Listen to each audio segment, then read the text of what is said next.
Quinto elemento, digo 6 y ya termino en 2 minutos para la alternativa, quinto elemento, el que hemos tratado a lo largo de la primera sesión de esta mañana.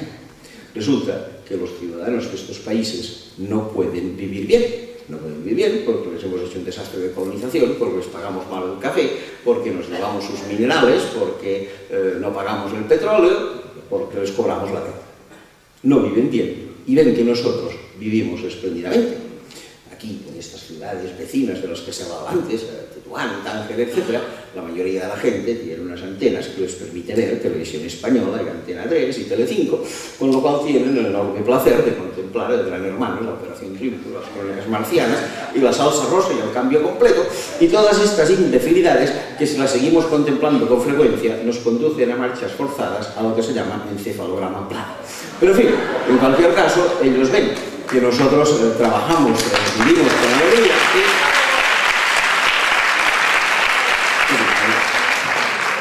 con alegría y deciden venir a visitarnos.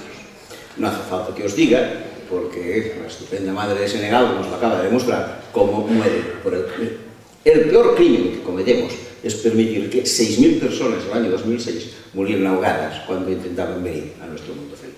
Pero otro crimen, casi parecido, es que la mayoría de la opinión pública española, cuando se hacen encuestas, sea favorable a que no se deje entrar a la gente. Cuando el famoso tema, del que ahora me parece que Esteban comentaba, que estamos cumpliendo el segundo aniversario de las vallas, me parece que fue el periódico El País, hizo una encuesta inmediata a la gente, a la opinión pública, y dijo: ¿qué debemos hacer con los chicos que están saltando las vallas? 62% de las respuestas dijo devolverlos a su país de origen. Tenemos una mayoría de la opinión pública que es favorable a estas reacciones absolutamente inadecuadas. ¿Por qué? Pues probablemente, yo diría que no por mala fe, pero sí porque le falta muchísima información. Y la primera información que falta, y vale la pena recordarla, es historia. Nosotros también fuimos emigrantes y todavía lo somos. Hace unos meses tuve ocasión de ir a Menorca, y allí, si alguno de vosotros lo ha visitado, os recordaré, hay un pequeño montículo que no llega a montaña en el centro de la isla, se llama El Toro, y allí hay una ermita. Y en la ermita hay unas placas allí colgadas, y una de las placas me la leí, era curiosa, decía: placa que los menorquines colocamos aquí en agradecimiento y homenaje al pueblo de Argelia, que cuando en el siglo XIX teníamos malas cosechas y nos moríamos de hambre, íbamos allí y nos alimentaban. Cuando en Menorca el cereal era malo en el siglo XIX, los menorquines cogían una pastera o patera, que debía ser peor que la que cogen ahora, se morían la mitad por el camino, algunos llegaban vivos a Argelia, en Argelia les daban de comer, y si alguno todavía sobrevivía para regresar a Menorca, ponía la placa. Hay que recordar la historia de las migraciones.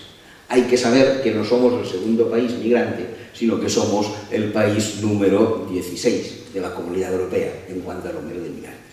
Hay que saber, y esto que es muy egoísta, pero es absolutamente cierto, que las migraciones para nosotros representan una enorme riqueza económica. En primer lugar, porque equilibran nuestra pirámide de edad, que es muy deficiente por falta de nacimientos. En segundo lugar, porque hacen, y es triste decirlo, pero es así, todos aquellos trabajos que nosotros ya no queremos hacer. En tercer lugar, porque tal como os he dicho muy bien antes, esto representa, no para ellos, pero sí para nosotros, una huida de cerebros que a nosotros nos enriquece con esta gente preparada. Y en cuarto lugar, porque haciendo las cuentas bien hechas, resulta que aportan a los fondos públicos españoles muchísimo más de lo que quitan de los fondos públicos españoles.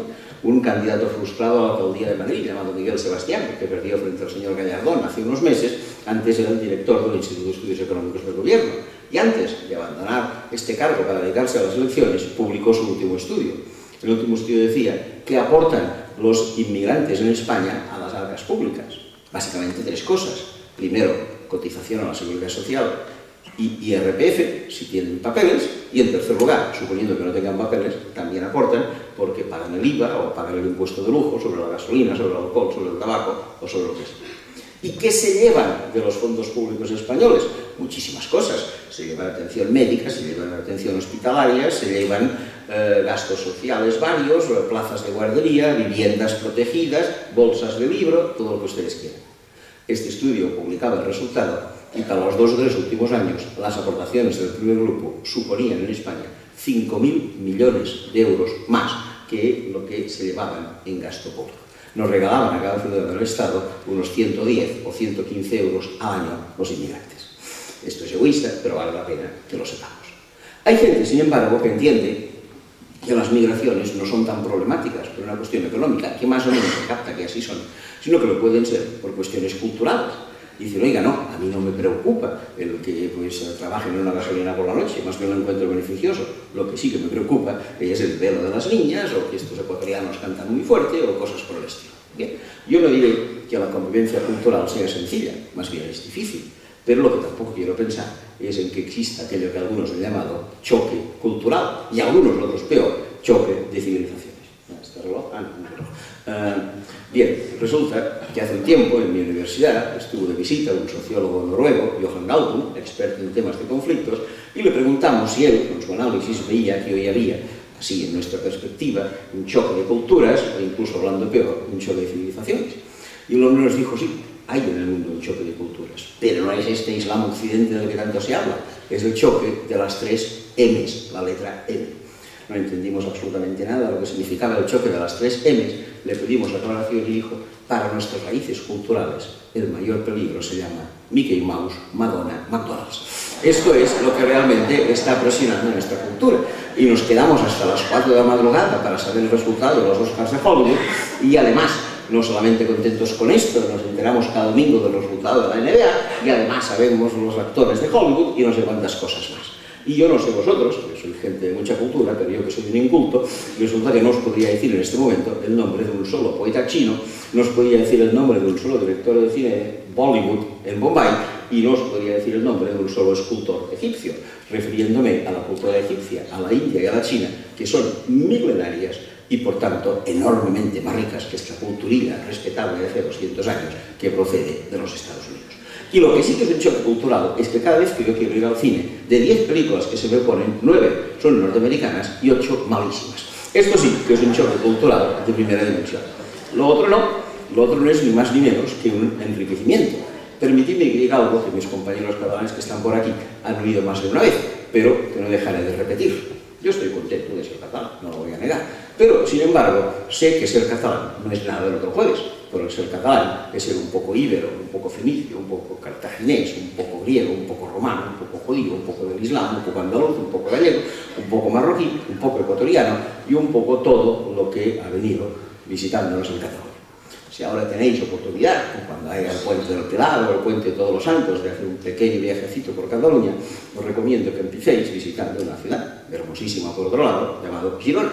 Os presentáis en la oficina de turismo, preguntáis qué es lo que hay que ver en Girona y os dirán el Can Jueu, es decir, la judería y los baños árabes. Visitaréis la judería y los baños árabes, al terminar os trasladaréis a 20 kilómetros de Girona a una población que se llama La Bisbal, en donde hay una magnífica cerámica, compraréis un poco de cerámica, pero en La Bisbal hay una orquestina que se llama copla en catalán, que es la que toca sardanas. Bailaréis una sardana, miraréis qué es esto de la sardana, veréis que es una danza bizantina que ha ido evolucionando por el Mediterráneo, que primero se transformó en el sirtaki que bailaba Anthony Quinn en el Zorba el griego y que finalmente desembocó en nuestra danza. Y cuando hayáis visitado la judería, los baños árabes y al mismo tiempo hayáis bailado una danza bizantina, veréis que es la hora de comer. ¿Qué os darán para comer? Si vais por Todos los Santos, os darán aquello que en catalán se llaman panellets, en castellano huesos de santo, y un poco más adelante os darán turrones. Los panellets y los turrones son 2 postres árabes de toda la vida. Cuando hayáis terminado de comer, quizás habéis bebido un poco, como para los que ojalá una euforia catalana severa, que os obligará a colocaros un gorro típico, que es la barretina, un gorro con una borla roja. Miraréis el diccionario y veréis que esto de la barretina es una gorra típica de Anatolia, que si no estoy equivocado es la parte asiática de Turquía. Y entonces, con vuestro gorro, que no es catalán sino turco, continuaréis vuestro viaje a dirigiros a un sitio emblemático de Cataluña, cual es el monasterio de Montserrat, en donde comprobaréis que la Virgen es negra. Y ya finalmente terminaréis vuestro recorrido y luego el delantero centro camerunés. Esta es un poco la situación, por tanto no tengamos miedo en las culturas. Este era el cuarto.